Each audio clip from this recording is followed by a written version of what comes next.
Assalamualaikum warahmatullahi wabarakatuh. What's up guys, welcome back to Bang Bro Channel. Jadi hari ini gua berada di Kalimantan Selatan, dan tepat di belakang gua saat ini adalah merupakan hutan Kalimantan. Dan di dalam hutan ini terdapat banyak ya makam-makam dari warga sekitar yang berada di Kalimantan Selatan ini, ya, terdekat dari hutan ini. Jadi juga ada makam baru, makam-makam lama ya, dan juga makam anak-anak dan sebagainya. Dan di sini juga gue nggak sendiri, ada Bro Skeror, dan gue pengen tahu mengenai ilmu yang ada di Kalimantan yang sempat banget viral di YouTube-nya Skeror. Jadi seperti apa sih ilmu ini, dan ya apa efeknya kalau misalnya orang menggunakan ilmu ini. So buat kalian yang penasaran, di support dulu channelnya, cara like, subscribe, komen, dan share support channel ini biar channel ini bisa makin terus berkembang. Gua salam langsung aja guys, enjoy. Untalan itu sebenarnya semacam jimat, namun berbeda kayak jimat-jimat di luaran kan, itu seperti kalung mungkin ya, di apa namanya, dikantongin biasanya jimat-jimat itu kan, bisa masuk ke dompet ya kan, seperti itu. Nah kalau jimat di Kalimantan itu berbeda. Dia semacam minyak bertuah, minyak berpenunggu gitu. Namun gue nggak tahu jelas ya isinya apa, karena gue nggak tahu itu buatan orang dulu lah, orang tua dulu dari leluhur mereka gitu loh. Nah jadi banyak minyak untalan ini dibuat untuk kekebalan. Kebanyakan sih untuk kekebalan, untuk apa namanya, kejagauan. Jadi kejagauan itu kayak misalnya kita merantau nih, merantau ke daerah orang ada masalah atau apa, kita itu kayak wah nggak ada pantang mundur lah kalau lagi cekcok sama orang gitu loh. Nah jadi sifatnya untalan ini dia ditelan. Nah untalan itu artinya ditelan. Jadi ditelan dan itu mendarah daging. Mendarah daging di badan. Makanya biasanya kan kalau jimat di Kalimantan itu kalau udah meninggal susah dibuangnya gitu loh. Kalau jimat di luar itu, kalau misalnya nih udah meninggal orangnya terus kayak dimandikan kan, itu masih bisa dilepas, harus dilepas semua kan, cincin segala macam, ada jimat-jimat itu dibuang semua barang-barang. Nah kalau untalan ini nggak bisa dibuang, mendarah daging udah.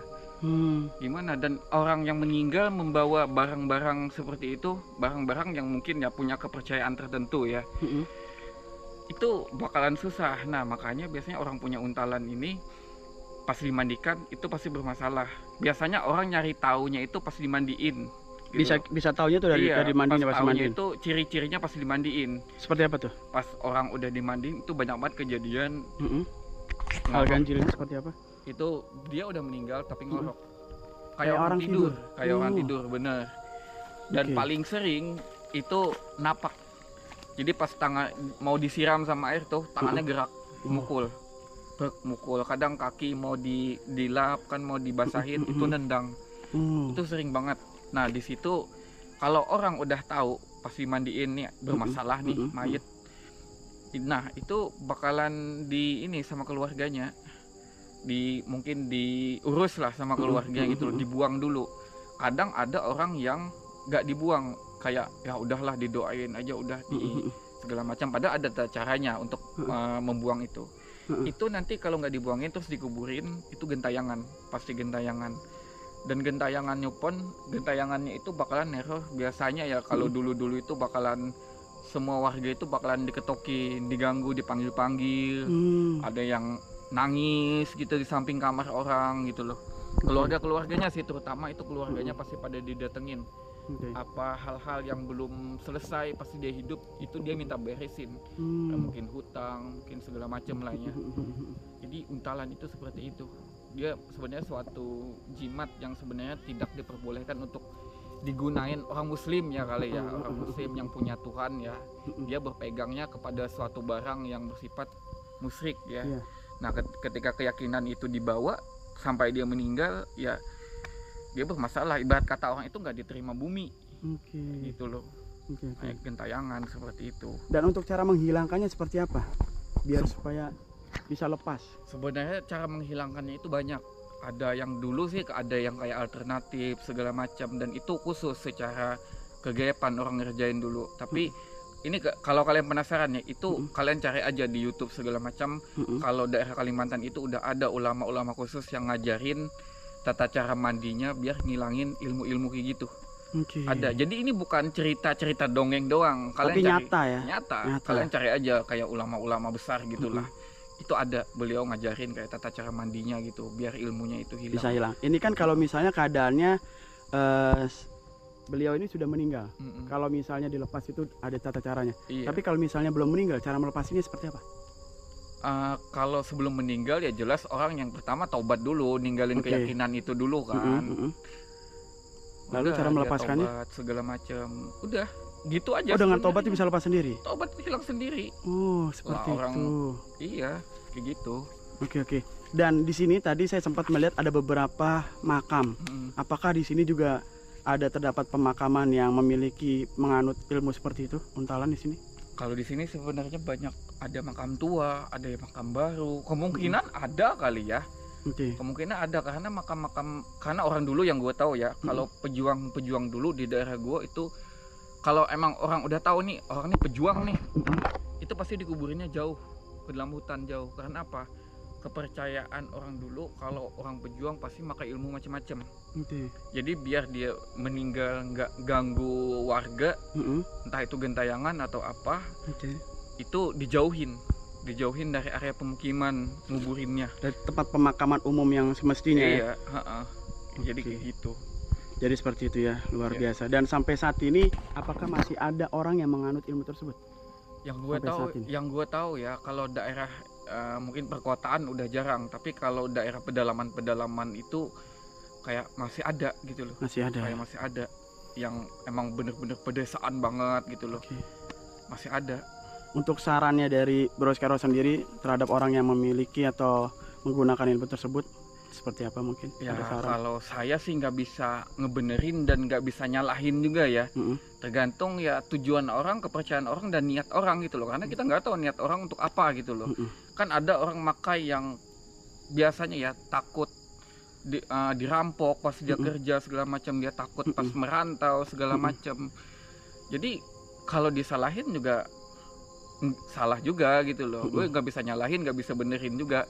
Tergantung kepercayaan orang masing-masing. Cuman yang namanya budaya ya, namanya budaya ya menurut gue sih ada baiknya patut untuk dilestarikan sih menurut gue. Cuman dengan cara ya nyimpen aja, jangan dipakai kalau misalnya punya ya kan. Ada peninggalan dari orang tua atau leluhur gitu ya. Menurut gue ya disimpan, dijaga baik-baik, tapi jangan dipergunakan untuk hal-hal yang nggak bener, sombong-sombong gitu kan, ngerasa lu kebal, ngerasa lu jago, nggak usah. Jadi saat gue sih kayak gitu. Oke. Terima kasih untuk informasinya Bro Skaro. Iya. Kayaknya gue pengen banget merasakan sensasinya, merasakan eksplorasi di hutan ini di malam hari. Coba aja. Thank you bro. Sip. Jadi untuk memasuki wilayah hutan yang penuh dengan pemakaman, kita harus melintasi sungai teman-teman, seperti yang teman-teman lihat di depan layar kaca teman-teman. Jadi nanti kita akan menyeberangi ya sebuah jembatan yang terbuat dari kayu, disebut sebagai jembatan goyang karena kita goyang-goyang guys ya kalau berada di jembatan tersebut. Nah nanti kita akan menyeberangi dan kita akan melihat hutan, namun di hutan tersebut terdapat banyak sekali makam-makam ya, jenazah-jenazah ya yang dimakamkan di tengah hutan. Gua saat ini sudah memasuki area dari pinggir hutan ya teman-teman. Jadi tadi gua udah nyebrang dari sungai. Jadi ada jembatan ya untuk memasuki area hutan ini teman-teman ya. Dan itu adalah jembatan gantung yang tadi gua lalui. Ini sepi banget, tidak ada siapa-siapa di sini teman-teman.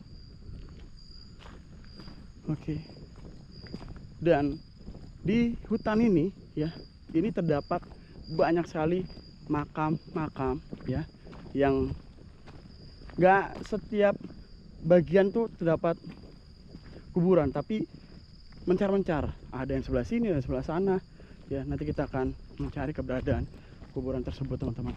Teman-teman bisa lihat di sini ada makam juga, ya. Jadi makamnya itu berada di tengah hutan seperti ini, teman-teman. Ya, di sebelah sana juga ada. Oke. bersama untuk kijingnya teman-teman. Ya, ini di tengah hutan guys. Sebelah sana itu terdapat makam baru, dan di sini ini adalah peti dari ya almarhum atau almarhumah, gua nggak tahu. Yang ini dulunya dipergunakan sebagai tempat dari jenazahnya guys. Dan makamnya ada di sebelah sana. Mungkin kita bisa kirim doa ya, siapapun yang dimakamkan di tempat ini, kita kirimkan doa ya. Semoga almarhum ataupun almarhumah, kita nggak tahu, ini masih basah banget ya, ini basah dan ini masih baru.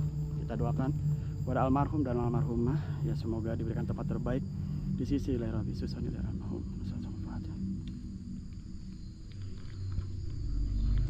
Iya, jadi ini adalah makam baru yang ada di hutan Kalimantan Selatan ini guys. Gua eksplorasi di lokasi ini di jam 18.15 guys, kelihatan nggak ya? Jam 18.15. Ini kalau di Jakarta masih jam 5 ya, mendekati setengah 6. Jadi di Kalimantan ini perbedaannya 1 jam, mirip kayak dengan Bali, lebih cepat daripada waktu Indonesia Barat. Assalamualaikum ya ahli kubur, minal muslimin muslimat, sholillahumul fatihah. A'udzubillahi minasyaitonir rajim. Bismillahirrahmanirrahim. Alhamdulillahirrahmanirrahim. Maliki yaumiddin. Iyyaka na'budu wa iyyaka nasta'in. Ihdinas siratal mustaqim. Shiratal ladzina an'amta 'alaihim ghairil maghdubi 'alaihim. Ya, teman-teman. Jadi di dalam hutan ini, hutan belantara ini ya, terdapat pemakaman-pemakaman yang mana dari bukan pemakaman umum ya. Jadi banyak makam-makam ya di beberapa bagian di dalam hutan ini, seperti yang teman-teman bisa lihat saat ini ya. Ini ada makam yang kijingnya ini dari kayu, bukan dari besi, itu dari semen ya, dan sebelah sana juga dari kayu. Teman-teman, mungkin sampai di sini dulu terkait dengan vlog gua kali ini ya, dikarenakan hari juga sudah semakin gelap dan ini juga udah memasuki waktu maghrib. Jadi mungkin sampai di sini dulu, nanti kita bakal lanjutkan kembali vlog mengenai sensasi eksplorasi di hutan Kalimantan di versi malam. Thank you banget buat kalian yang udah nonton video ini dari awal sampai akhir. Kalau kalian suka dengan video ini, jangan lupa support channel ini dengan cara like, subscribe, komen, dan share. Support channel ini biar channel ini bisa makin terus berkembang. Oke guys, gua akhiri, gua Bang Beo pamit, gua ngerti baik dari kalian. Assalamualaikum warahmatullahi wabarakatuh. Bye-bye. Burung merah di atas tembok, siapa dia yang tampak elok?